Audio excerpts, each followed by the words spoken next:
Jesus.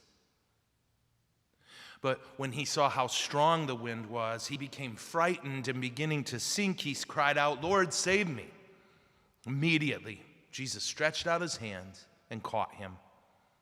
He said, "O you of little faith, why did you doubt?"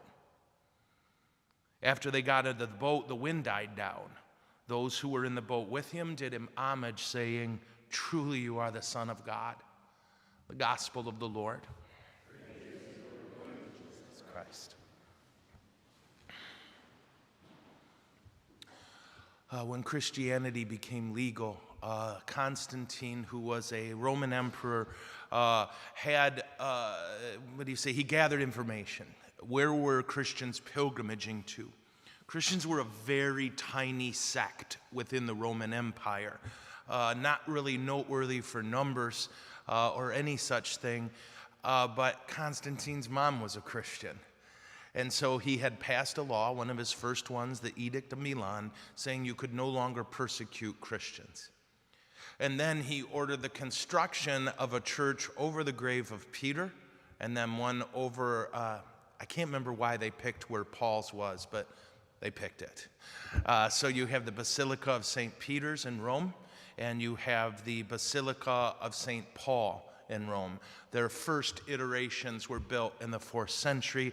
Obviously, they've been burned down or destroyed and rebuilt a few times. That's what we celebrate today, the day those cornerstones were placed, and Christianity was, for the first time, legal within the Roman Empire, never to be made illegal again in the West. When we look at this gospel today, I thought it particularly relevant for what we as Catholics are living. That I think if your heart is like mine, these feel like stormy seas. These feel like we are quite literally, as it says, rowing against the wind. And it's easy, at least if you're like me, I am a world-class warrior. I don't want to brag. If it was a charism, I'd be a saint. But it seems easy to keep rowing and look in the boat and go, where's Jesus? I'm rowing my tail off.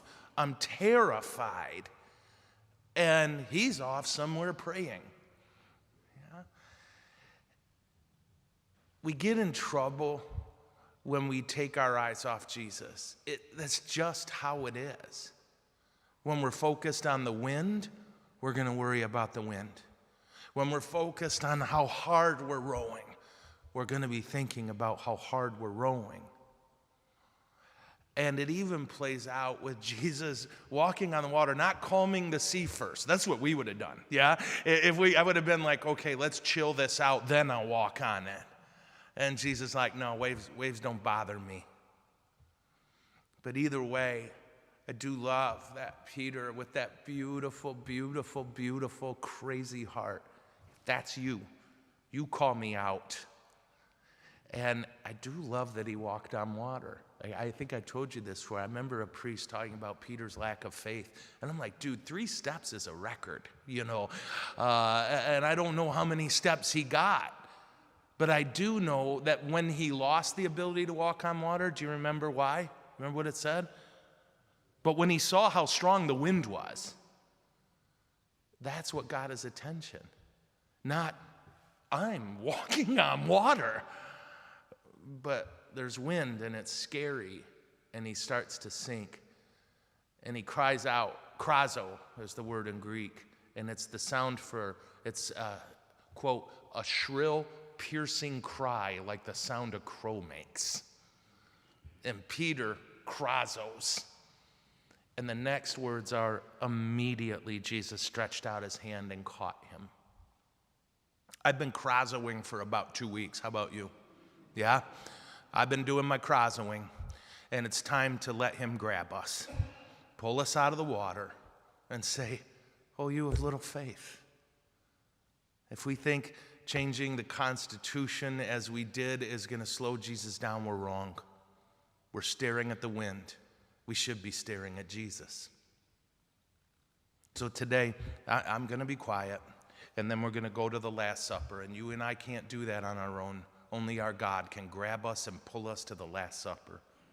And only our God can take some seemingly worthless, unleavened bread and turn it into himself.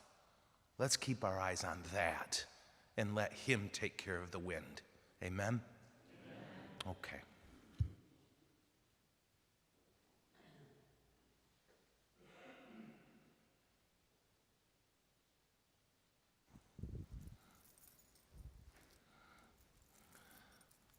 I hope St. Paul didn't mind that I didn't mention him, but trusting in the intercession of St. Paul and St. Peter, let's offer our prayers to the Lord.